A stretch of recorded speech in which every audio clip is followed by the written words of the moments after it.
Chers amis, bonjour. Joie nouvelle de se retrouver sur les ondes de la 100.3. Il est 8h00 dans ce studio, le studio de Christ Radio. Et nous sommes le 3 août 2021. Et nous avons retrouvé notre MC qui est là avec nous aujourd'hui et qui a pour vous un thème, une nouvelle série. Voilà, une nouvelle série. Oui. Voilà. Et qui est quoi d'ailleurs? La nouvelle série porte sur la langue. La malédiction et la bénédiction sont au pouvoir de ta langue. C'est ainsi que j'ai titré. Bon, dans cette série-là, dans cette série, comme nous l'avons fait dernièrement avec la soumission et autres, nous allons parcourir les Saintes Écritures pour voir un peu l'usage que nous devrions faire, le bon usage, je veux dire, de la langue. Et en nous référant, comme je l'ai dit tantôt, sur les Saintes Écritures, ça va nous permettre un peu de voir par rapport à nous, par rapport à Dieu, par rapport aux autres. Parce que, chers auditeurs, vous le savez bien, quand Dieu nous a donné la langue, c'est-à-dire la bouche, non, c'est pour que nous parlions, c'est pour que nous puissions en user, mais que nous puissions en user à bon escient. Mais est-ce que c'est toujours comme ça là que nous faisons?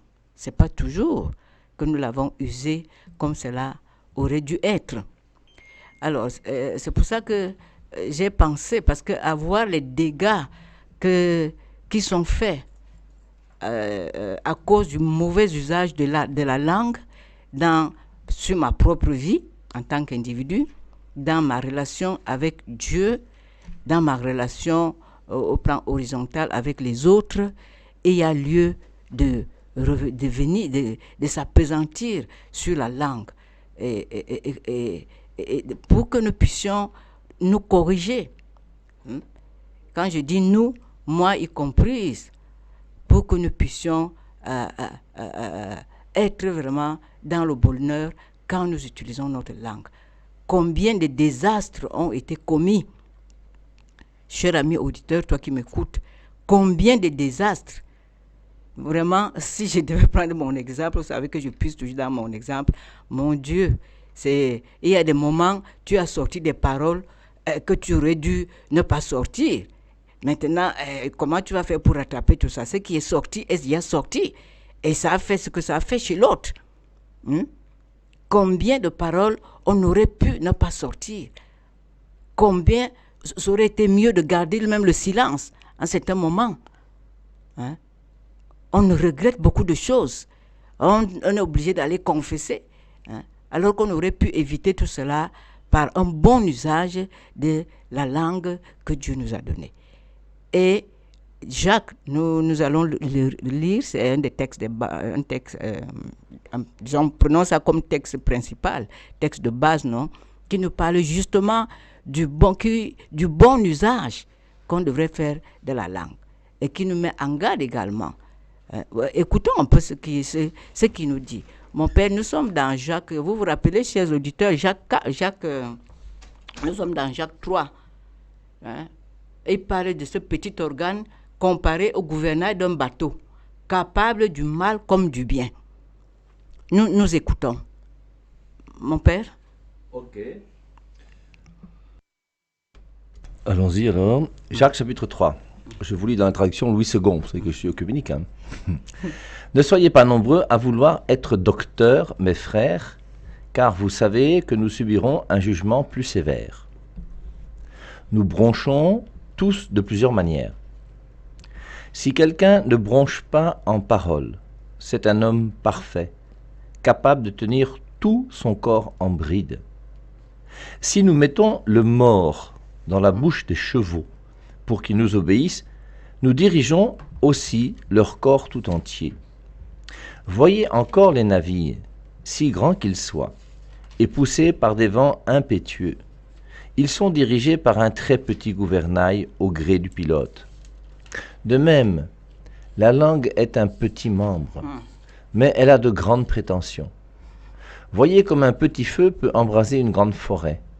Or la langue aussi est un feu. Elle est le monde de l'injustice. La langue a sa place parmi nos membres, Elle souille tout le corps et embrasse tout le cours de l'existence, embrasée qu'elle est par la hygiène. Toutes les espèces de bêtes sauvages, d'oiseaux, de reptiles, d'animaux marins, sont domptées et ont été domptées par l'espèce humaine. Mais la langue, aucun homme ne peut la dompter. C'est un mal qu'on ne peut maîtriser. Elle est pleine d'un venin mortel. Par elle, nous bénissons le Seigneur notre Père, et par elle, nous maudissons les hommes faits à l'image de Dieu. De la même bouche sortent la bénédiction et la malédiction. Il ne faut pas, mes frères, qu'il en soit ainsi. La source fait-elle jaillir par le même orifice l'eau douce et l'eau amère? Un figuier, mes frères, peut-il produire des olives ou une vigne des figues? Une source salée ne peut pas non plus donner de l'eau douce. Voilà, merci mon père, cher auditeur. J'espère que tu as ta Bible pendant que tu es en train de lire. C'est bon de la voir et de lire avec nous.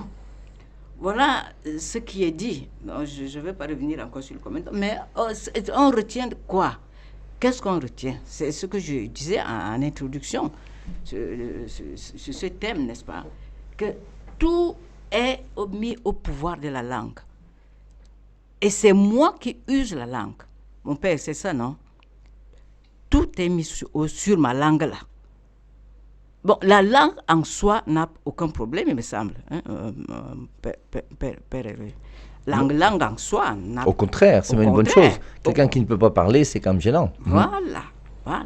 Comment il va faire pour communiquer aux autres? Prenons le cas des sourds, la langue là. Il a la langue, mais communiquer là, ça devient un problème. Or, je dois communiquer aux autres. Les autres aussi doivent communiquer avec moi. Et quand je communique, ça dit que j'envoie des messages. La langue, la parole, la parole va me servir de lien, n'est-ce pas, avec les autres, de lien avec Dieu. Quand je prie là, je fais comment? Je ne pense pas que je vais, évidemment, je parle de la prière orale. On peut également prier dans le silence de son cœur. Mais la langue, Dieu nous la donne pour communiquer aux autres. Parce que nous sommes des êtres essentiellement, comme on dit, communicants. Parce que si tu ne communiques pas avec l'autre, il y a un problème. Ce n'est pas possible. Et Dieu est le premier à nous montrer qu'il nous l'a donné, il a donné cette langue, n'est-ce pas, pour pouvoir communiquer. S'il nous a donné la bouche, c'est que lui aussi, il a une bouche, et par cette bouche-là, avec sa langue, il communique avec nous, les êtres qu'il a créés à son image. Je voudrais donc, chers auditeurs, qu'on puisse voir un peu. Dieu lui-même, qu'on le prenne d'abord en exemple. Mon père, chers auditeurs, allons encore, on avait dit l'autre jour, on ira toujours au Genèse, les 11 premiers chapitres de Genèse, parce qu'ils sont, comment on dit, ils sont déterminants, c'est le cadre pour nous, par excellence, où nous comprenons qui est Dieu. Essayons de lire encore Genèse 1, le premier verset. Genèse 1. Pour parler de la langue, parler de la parole. C'est ça. L'objectif, c'est ça. Ce qui sort de notre bouche. Et que ce qui sort de notre bouche a un pouvoir. C'est ça qu'on voudrait comprendre. Quand je sors une parole, il faut que je sache que cette parole a une charge. Une charge très, très importante. Déterminante, non seulement pour moi qui parle, déterminante pour Dieu, auprès de qui je vais, et déterminante pour l'autre qui m'écoute. L'autre là, j'ai dit le premier autre, on dit en philosophie, le premier autre c'est moi, non, mon père. L'autre, c'est d'abord moi. Je peux me parler à moi-même. Je peux parler à Dieu, je peux parler aux autres. Et il est de la première importance que tu saches, toi qui m'écoutes, que quand tu sors une parole, elle va impacter, soit négativement sur toi, sur les autres, ou alors positivement. Il y a une puissance dans la parole. Être conscient de ça, c'est ça qu'on voudrait faire, n'est-ce pas, durant cette série-ci, nous faire prendre conscience que il y a le pouvoir qu'il y a dans la parole. Et faire très attention, réfléchir par 2 fois avant de parler. Parce que comme il a dit, c'est le feu, un feu. Non? Donc, n'anticipons pas. Voyons un peu avec Genèse 1. Genèse chapitre 1, le verset 1. Le verset 1. Au commencement, Dieu créa le ciel et la terre. Je lis le verset 2. Oui. La terre était informe et vide, les ténèbres couvraient l'abîme et l'Esprit de Dieu planait au-dessus des eaux. Verset 3. Dieu dit que la lumière soit et la lumière fut. Dieu vit que la lumière était bonne et Dieu sépara la lumière d'avec les ténèbres. Dieu appela la lumière jour, il appela les ténèbres nuit. Il y eut un soir, il y eut un matin, premier jour. Merci mon Père. Je crois qu'on peut s'arrêter ici, chers auditeurs, et commenter. Mon Père, qu'est-ce qui fait? Avant, il n'y a rien. On comprend qu'il y avait, selon moi, la terre était là. Mais elle était informe, c'est-à-dire qu'il n'y avait pas de forme. Rappelez-vous que nous avons parlé de la forme l'autre jour, de nous conformer, Donc, il y a toujours la forme là-dedans. La terre était là, mais elle n'avait pas de forme. Et Dieu là-haut, on dit que l'Esprit de Dieu planait déjà. Donc, ça, pour ceux qui doutent là, qui ont toujours des doutes, Dieu est là, il transcende le temps parce qu'il est le temps. Donc, il n'a pas de fin, il n'a pas de commencement, il n'a pas de fin. On dit qu'il est là. Point, trait. Et maintenant, qu'est-ce qui se passe? Lorsqu'il voit, et dans son conseil, que lui seul connaît, dans ses projets, il a pensé à l'homme et il va donc commencer à développer un certain nombre d'activités. Rendre visible, n'est-ce pas, ce qu'il avait à cœur, à son propre niveau. Et il va faire quoi? Il commence à parler. Et Dieu dit. Moi, j'aime bien les radicaux. Dans le mot dire, le verbe dire, et ça donne lieu à un substantif, donc on appelle un substantif le mot. C'est la diction, non? Regardez alors, dans bénédiction, il y a diction, non? Dans malédiction, il y a diction, c'est-à-dire qu'on va user de la parole. Et lui, il a usé de la parole. Il a commencé à dire des choses. Il n'a pas fait une chose. Mon père, il ne me semble pas qu'il ait fait une chose. Disons, faire que je fais. Non. Mais il a usé de la parole. Pour faire quoi? Pour dire quoi? Et Dieu dit que la lumière soit, et la lumière fut. Combien de paroles il a dites là? Que la lumière soit. Donc, il a donné un ordre. Et ça là, qu'est-ce qu'on peut dire comme commentaire? J'ai parlé tout à l'heure du pouvoir, non? De la puissance qu'il y a dans la parole. Lorsqu'il parle, il a dit que la lumière soit. Il a donné un ordre. Et qu'est-ce qui s'est passé, mon père? La lumière fut. L'ordre a été exécuté. L'ordre a été exécuté. Et la lumière fut.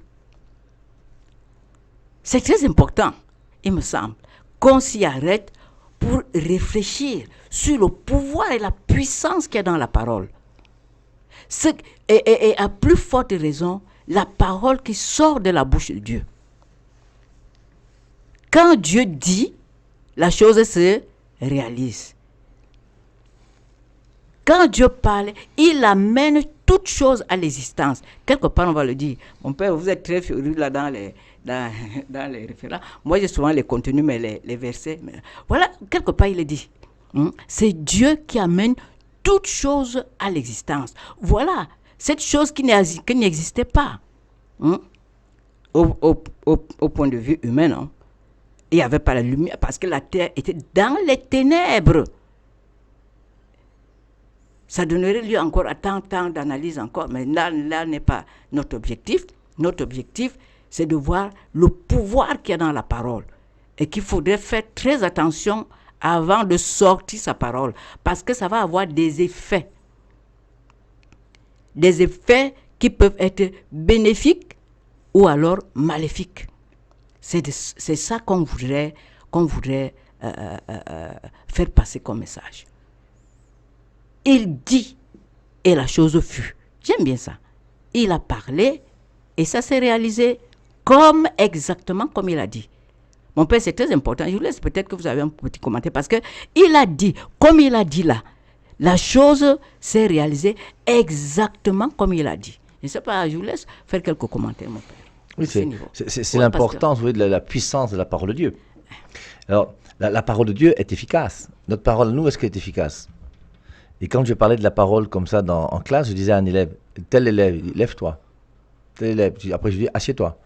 Vous voyez que ma parole est efficace. L'élève s'est levé, il s'est assis. Mais si ce n'était pas levé, ma parole n'aurait pas été efficace. Et notre parole à nous, les hommes, n'est pas toujours efficace. La parole de Dieu est toujours efficace. Et forcément, quand on pense au début de la Genèse, là, c'est très joli, hein. Dieu dit que la lumière soit, la lumière fut. Alors forcément, nous, on pense, moi en premier lieu, il y a deux références qui sont venues en tête, c'est Jean 11, 35, Jean 11, 25 et les suivants, la résurrection de Lazare, où il va dire, pendant la résurrection de Lazare, Lazare sort, et le mort sortit. Qui est sorti? Le mort. Un mort sort. C'est extraordinaire. La tempête apaisée, Matthieu 8, 23. Les apôtres sont apeurés, ils savent qu'ils vont mourir. Il y a quand même un courageux là qui vient réveiller Jésus. Alors je vous rappelle que si Jésus-Christ dort pendant la tempête apaisée, c'est qu'il doit être vraiment très très fatigué. Parce que s'il y a des marins parmi nous, dormir dans un bateau quand il y a la tempête, il faut vraiment être très très fatigué. Parce que au contraire, on est ballotté à droite à gauche, on a envie de vomir, ça va pas bien. Et Jésus-Christ dort, la tête sur un coussin. Il y a un courageux qui vient le voir, qui lui dit que Jésus, ça va pas, on est en train de mourir. Il dit, homme de peu de foi. Il dit, je te parle pas de foi, je te parle de vie et de mort.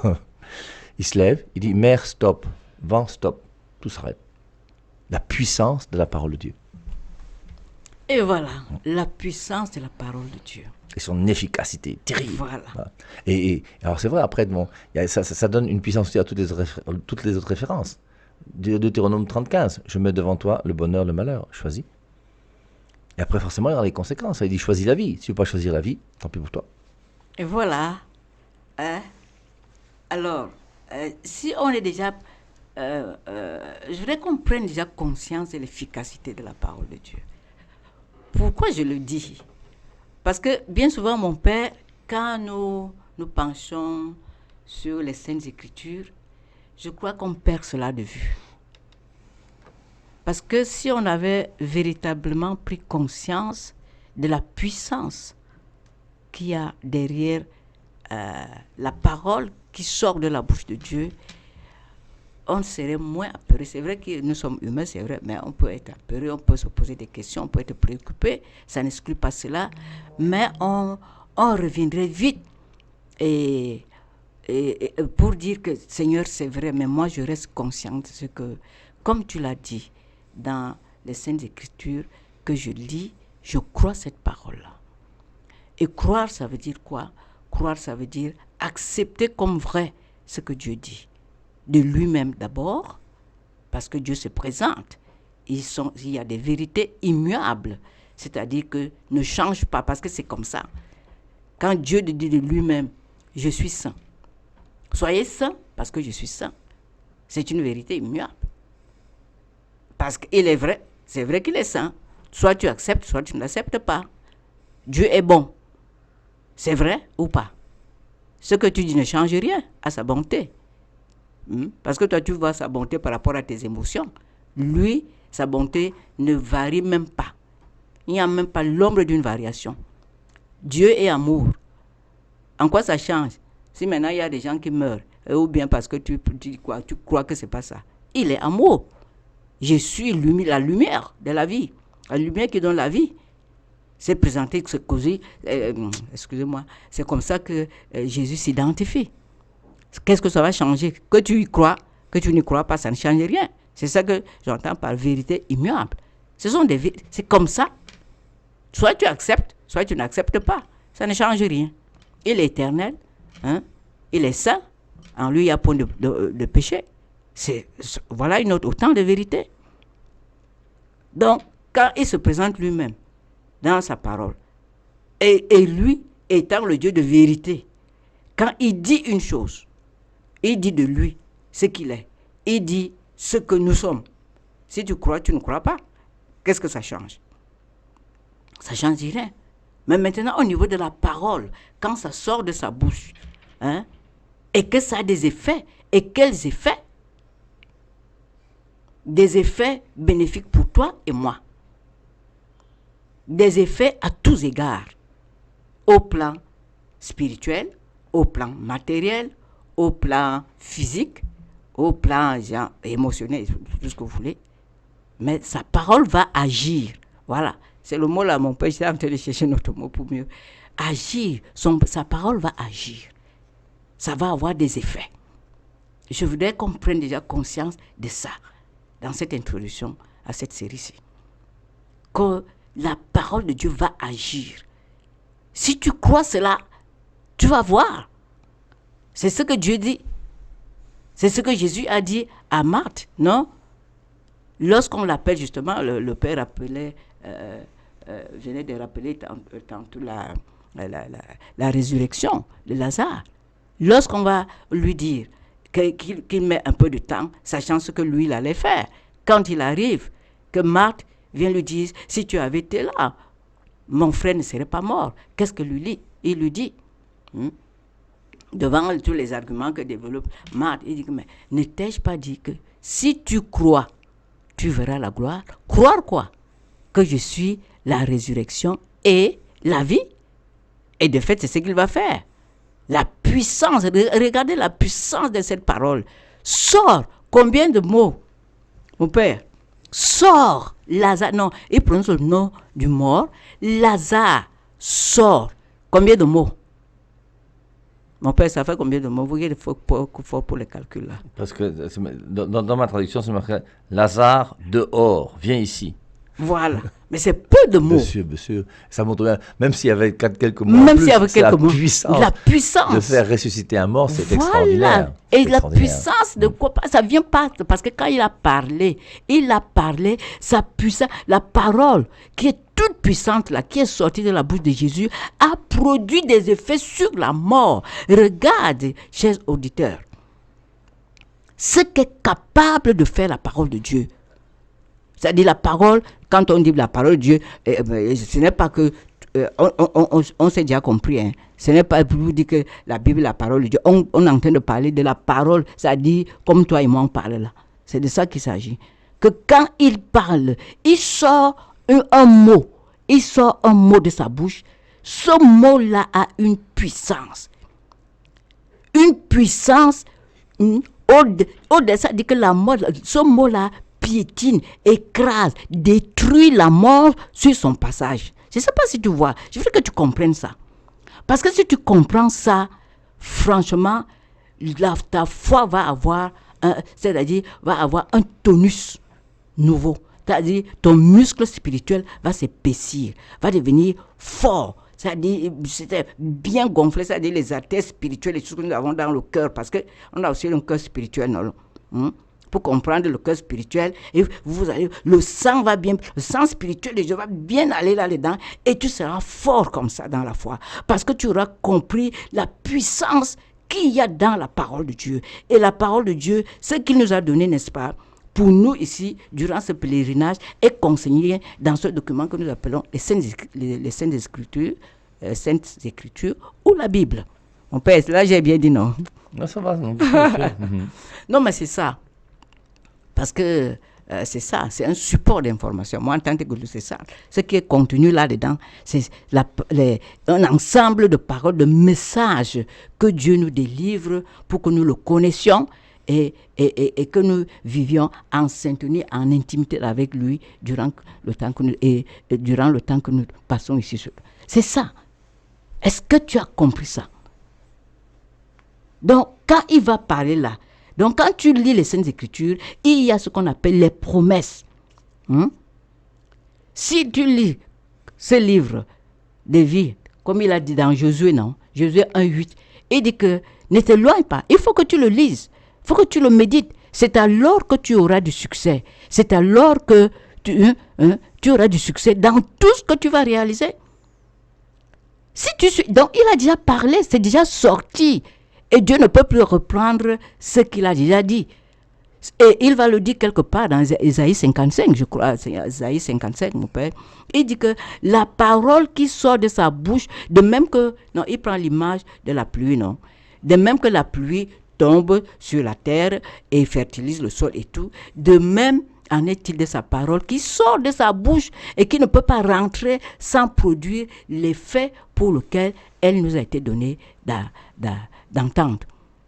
Ça veut dire qu'il faut faire très attention également à la parole, au message, à cette parole qui est sortie de sa bouche, comme lui-même le dit.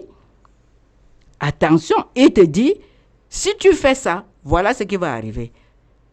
Mon père, ce n'est pas ce qui s'est passé au jardin d'Éden. On revient toujours. Hein. Quand Dieu avait parlé, la parole qui est sortie de sa bouche, qu'est-ce qu'il a dit à Adam? Cher auditeur, qu'est-ce qu'il a dit? Il a dit, écoute, tu peux manger de tout, mais ça là, l'arbre là, ne mange pas. Le jour où tu en mangeras, hein, qu'est-ce qui va s'en suivre? Tu mourras. Voilà. Dans la traduction de la Bible des peuples, c'est tu auras la mort à coup sûr. Voilà, à coup sûr, mon père. À coup sûr. Et il nous laisse devant le choix. Mais il a parlé, non? On a entendu, non? Voilà. Hein? Notre mère avait entendu. Notre père avait entendu. Mais peut-être qu'il n'avait pas encore mesuré. On peut aussi comprendre parce que c'était les premiers êtres, non? Ils ne connaissaient pas encore suffisamment Dieu. Nous, aujourd'hui, nous avons la grâce parce que nous avons leur témoignage qui nous sert comme on dit, d'exemple pour pouvoir changer ou alors suivre les bons modèles. À leur décharge, dirais-je. Mais ce qui va se passer, c'est que la parole de Dieu ayant des effets, parce que c'est sorti de sa bouche, lorsque ceux-ci ont enfreint cette parole, c'est arrivé exactement comme Dieu a dit. Si tu manges, tu vas mourir. Ils ne sont pas morts. Et voilà comment la souffrance, nous n'avons jamais de cesse de le répéter. Et entrer dans le monde maladie et tout, le Dieu n'avait jamais prévu la mort. Hein. C'est nous qui avons cherché la mort par la désobéissance. C'est pourquoi il faut faire très attention. Parce qu'il y a les promesses là. Si tu fais ça, voilà ce qui va t'arriver. Et si tu ne fais pas, voilà également ce qui va t'arriver. Tu te situes alors où? Puisque tu connais les Saintes Écritures, tu te situes où? Voilà un peu en introduction ce que nous voulons dire. Mon père, il est déjà presque l'heure. La demi-heure, le temps passe. Ça a des ailes, ça vole, cher auditeur. Donc, je vous redonne la parole au Seigneur. Alors, je vais vous lire le passage d'Isaïe 55 qui est très intéressant. Hein. Dans le passage d'Isaïe 55, il y a 3 choses intéressantes. D'abord, il dit, venez, hein, manger gratuitement, sans rien payer. Ensuite, il dit, mes pensées ne sont pas vos pensées. Et il termine donc avec ce passage-là. Il dit, comme la pluie et la neige, comme tu as dit, non, descendent du ciel et n'y retournent pas, hein, qu'elle n'ait abreuvé et fécondé la terre, et qu'elle ne l'ait fait germer, qu'elle n'ait donné la semence au semeur et le pain à celui qui mange. Ainsi en est-il de ma parole, qui sort de ma bouche. Elle ne revient pas à moi sans effet, mais elle exécute ce que j'ai voulu et accomplit ce pourquoi je l'ai envoyé. Autre chose aussi sur laquelle j'aimerais réfléchir avec vous, alors, c'est on a commencé à parler du premier jour. Le premier jour, on voit Dieu dit que la lumière soit et la lumière fut. Ce qui est curieux, c'est que c'est le 4e jour que Dieu va créer le soleil. Quelle est donc cette lumière que Dieu crée le premier jour? Parce que forcément, ce n'est pas la lumière des yeux, ce n'est pas la lumière sensible. Puisque la lumière va venir avec le soleil, c'est lorsque Dieu va créer le soleil qu'il va créer en même temps la chaleur du soleil et la lumière du soleil. Quelle est donc cette lumière qu'il crée le premier jour? Alors, moi je me suis beaucoup posé la question, et je me suis demandé, alors certaines personnes vous disent que ce sont les anges, d'autres, chacun essaie de trouver ce qu'il peut. Mais je suis pratiquement convaincu, moi, maintenant, alors si je dis des hérésies, j'espère qu'il y aura des grands prêtres qui seront capables de venir préciser ma pensée, mais je mettrais volontiers comme premier jour de la création, moi, Dieu dit que la lumière soit et la lumière fut.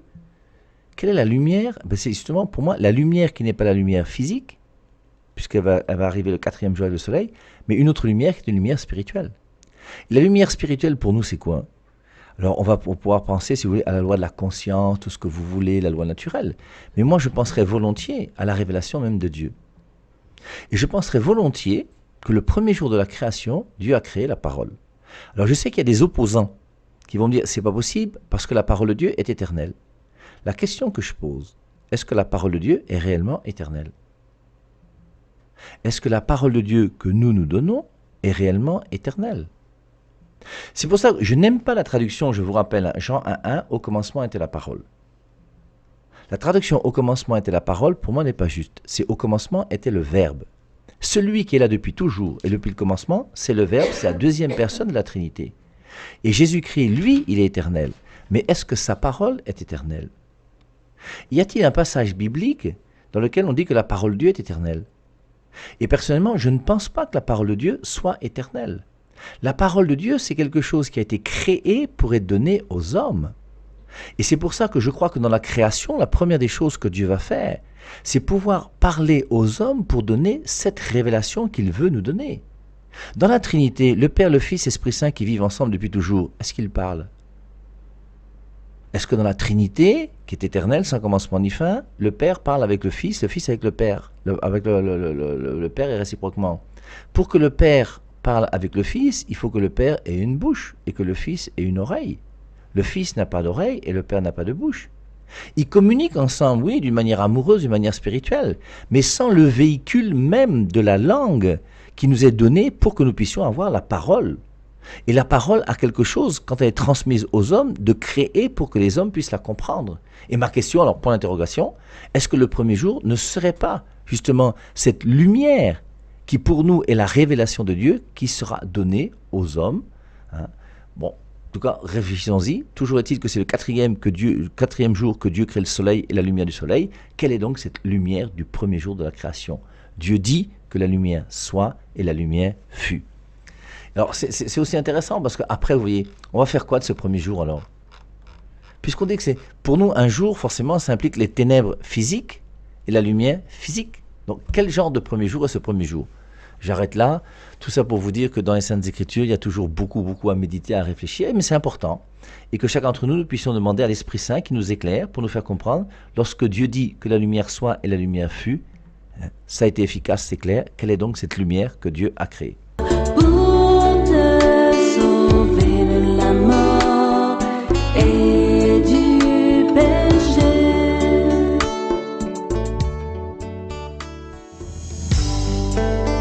Mon âme élève le Seigneur. Exulte, car il a fait des merveilles dans ta vie.